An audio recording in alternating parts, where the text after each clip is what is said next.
എല്ലാവർക്കും trading inspire ഗ്രൂപ്പിൻ്റെ മറ്റൊരു വീഡിയോയിലേക്ക് സ്വാഗതം. ഇന്നലെ നമ്മൾ പറഞ്ഞ എല്ലാ ലെവലുകളും ഏതാണ്ട് കൃത്യമായിരുന്നു. ലെവലുകളെന്ന് പറഞ്ഞാൽ ഇന്നലെ ഞാൻ പ്രവചനം പറഞ്ഞത് മാർക്കറ്റ് ഇന്നലെ സെൻസെക്സ് ആയാലും നിഫ്റ്റി ആയാലും വലിയൊരു ഉണർവാണ് ഇന്നലെ നമുക്ക് മാർക്കറ്റിലുണ്ടായത്. അപ്പം അതിനനുസരിച്ച് ഇന്ന് വലിയൊരു ഉണർവിനോ അല്ലെങ്കിൽ വലിയൊരു താഴ്ചക്കോ ശേഷമുള്ള ഒരു കൺസോളിഡേഷൻ ഉണ്ടാവുമെന്ന് ഞാൻ ഇന്നലെ പറഞ്ഞിരുന്നു. അതുപോലെ തന്നെ ഇന്ന് സംഭവിച്ചു. നമ്മൾക്ക് ഇന്നലെ വീഡിയോ ചെക്ക് ചെയ്യുന്നവർക്ക് മനസ്സിലാകും, ഇന്നലെ ഈ ഒരു ലെവലിൽ നിന്ന് കൺസോളിഡേഷൻ ഉണ്ടാവുമെന്ന് ഞാൻ പറഞ്ഞിരുന്നു. അതേ ലെവലിൽ കൺസോളിഡേഷൻ എടുത്തു. അവസാന നിമിഷം ചെറിയൊരു ഫാള് മാർക്കറ്റിൽ സംഭവിച്ചിട്ടുണ്ട്, നിഫ്റ്റിയിലാണെങ്കിലും സെൻസെക്സിലാണെങ്കിലും. ഏതായാലും അതിൻ്റെ ചെറിയൊരു ഫാൾസ് 100 പോയിൻറ്റിൻ്റെ നമ്മൾ പറഞ്ഞിട്ട് തന്നെയാണ് ഇന്നലെ നിന്നത്. 23,750-നും 23,700-നും 600-നും ഇടയിൽ കൺസോളിഡേഷൻ ഉണ്ടാവും എന്നാണ് പറഞ്ഞത്. അതിൻ്റെ ഏതാണ്ട് ഇടയിലായിട്ട് മാർക്കറ്റ് കൺസോളിഡേഷൻ ആവുന്ന ഒരു കാഴ്ച നമ്മൾ ഇന്ന് കണ്ടത്. അപ്പം എന്താണ് ഇന്നത്തെ മാർക്കറ്റിൻ്റെ അവസ്ഥ എന്ന് നമുക്ക് നോക്കാം.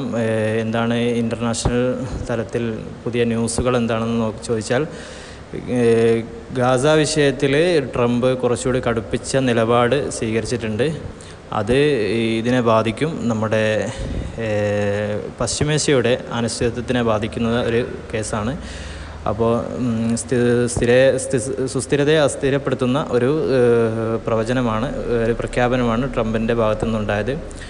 അതുമാത്രമല്ല, ഇറാനും US-ഉം കൂടുതൽ ബന്ധം വഷളാവുകയാണ്. അതും നമ്മുടെ ക്രൂഡ് ഓയിൽ വിൽപ്പന, അന്താരാഷ്ട്ര വിപണിയൊക്കെ ബാധിക്കുന്നൊരു കേസാണ്. മാത്രമല്ല,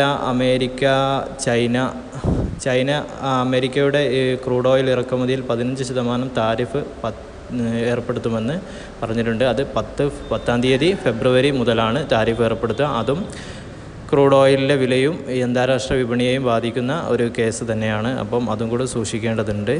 പിന്നെ നാളെ മാർക്കറ്റിൽ സംഭവിക്കാൻ പോകുന്ന പ്രധാന കാര്യങ്ങൾ പറയുന്നതിന് മുമ്പ് ഇന്ന് നമുക്ക് സെക്ടർ വൈസായിട്ട് എന്താണ് കാര്യങ്ങൾ നടന്നതെന്ന് നോക്കാം. നമ്മുടെ മാർക്കറ്റിൻ്റെ സെക്ടറൽ മൂവ്മെൻറ്റ് എന്താണെന്ന് നോക്കാം. ഇന്ന് ഏതാണ്ട് എല്ലാ സെക്ടറുകളും ഒരു കൺസോളിഡേഷൻ, ഒരു സൈഡ് വേസ് ആയിട്ടാണ് പോയത്. ചില മേഖലകളിലൊക്കെ ഒരു ഉണർവുണ്ടായിട്ടുണ്ട്. കെമിക്കൽ മേഖലയിൽ ഒരു സെക്ടറിൽ ചെറിയൊരു ഡൗണും, പിന്നെ FMCG മേഖലയിലും ഉണ്ടായിട്ടുണ്ട്. അയൺ ആൻഡ് സ്റ്റീൽ മേഖല ഒരു ഉണർവുണ്ടായതായിട്ട് നമുക്ക് കാണാൻ കഴിയുന്നുണ്ട്. അപ്പം നാളെ എങ്ങോട്ടാണ് മാർക്കറ്റ് പോകുന്നത് എന്നുള്ള ചെറിയൊരു പ്രവചനം നമുക്ക് നോക്കാം. നാളെ മിക്കവാറും മാർക്കറ്റ് ഒരു ഡൗൺ ട്രെൻഡിലേക്ക് പോവാനാണ് സാധ്യത കാണുന്നത്. നമ്മൾ ലെവലുകൾ വരുന്നത് 3 ലെവലുകളാണ്. ഏതാണ്ട് 23,800, 23,600, 23,400 ലെവലുകളാണ് നമുക്ക് നിഫ്റ്റിയിൽ നാളെ നമ്മൾ പ്രതീക്ഷിക്കുന്നത്. ഏതാണ്ട് 23,800-ൽ മാർക്കറ്റ് ഗ്യാപ്പ് അപ്പായിട്ട് ഓപ്പൺ ആവുകയാണെങ്കിൽ അത് നേരെ 23,600-ലേക്ക് തിരിച്ചു വരാൻ ഒരു സാധ്യത കാണുന്നുണ്ട്. ഒരു ഗ്യാപ്പ് അപ്പാണ് നമുക്ക് നാളെ കിട്ടുന്നതെങ്കിൽ, ചെറിയൊരു ഗ്യാപ്പ് അപ്പ് ആണെങ്കിൽ 23,600-ലേക്ക് തിരിച്ച് വന്നിട്ട് ഒരു കൺസോളിഡേഷനോ അതല്ലെങ്കിൽ ഈ ലെവൽ ബ്രേക്ക് ചെയ്യുകയാണെങ്കിൽ നേരെ വന്ന് 23,400 വരെ എത്താൻ ചാൻസ് ഉണ്ട്. ഇനി അതല്ല, നാളെ ഒരു ഗ്യാപ്പ് ഡൗൺ ആണ് ഉണ്ടാകുന്നതെങ്കിൽ നമുക്ക് മാർക്കറ്റിനെ ഇതുപോലെ 23,800 കഴിഞ്ഞിട്ട് ഒരു ലെവലിൽ നമുക്ക് ഏതാണ്ട് 23,900 വരെ നമുക്ക് പ്രതീക്ഷിക്കാവുന്നതുമാണ്. ഏതായാലും 23,900 എന്ന് പറഞ്ഞാൽ അതൊരു വലിയ റേഞ്ചാണ്. അതിനിടയ്ക്കുള്ള ഒരു റേഞ്ചിൽ നമുക്ക് പ്രതീക്ഷിക്കാം. ഇനി സെൻസെക്സിൻ്റെ കാര്യമാണെങ്കിൽ, സെൻസെക്സിൽ ഇന്ന് 312 പോയിൻറ്റിൻ്റെ ഒരു ഡൗണാണ് അവസാന നിമിഷമാണ് ഉണ്ടായത്. അതുവരെ ഒരു 100-150 പോയിൻറ്റിൻ്റെ ഡൗൺ മാത്രമേ സെൻസെക്സിൽ ഉണ്ടായിരുന്നുള്ളൂ. അപ്പോൾ സെൻസെക്സിലെ മെയിൻ കാര്യം വരുന്നത് 3 പോയിൻ്റാണ്. 78,750, 77,800, 77,100. ഈ നാളെ ഒരു ഗ്യാപ്പ് അപ്പാണ് ഉണ്ടാവുന്നതെങ്കിൽ മാർക്കറ്റ് ഇവിടെ നിന്ന് താഴോട്ട് വരാനാണ് ചാൻസ്. ഈ ഒരു മേഖലയിൽ കൺസോളിഡേഷനായി കളിക്കാൻ സാധ്യത. അഥവാ ഈ 77,800 കഴിയുകയാണെങ്കിൽ നേരെ താഴെ 77,400 വരെ നമുക്കൊരു റാലി കിട്ടാനും ചാൻസ് ഉണ്ട്.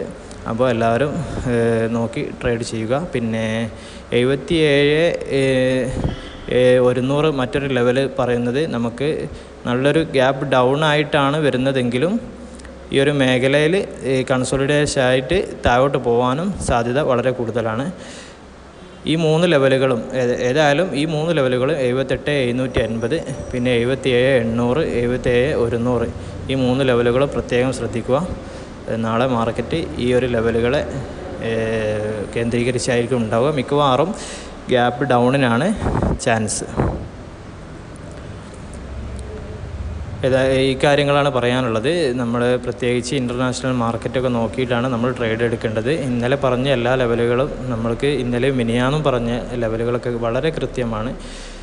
കൂടുതൽ അറിയാൻ വേണ്ടിയും കൂടുതൽ ദിവസങ്ങളിലുള്ള നമ്മുടെ പ്രവചനങ്ങൾ ശ്രദ്ധിക്കാൻ വേണ്ടിയും ഈ ചാനലൊന്ന് എല്ലാവരും സബ്സ്ക്രൈബ് ചെയ്യുക. Okay, thank you.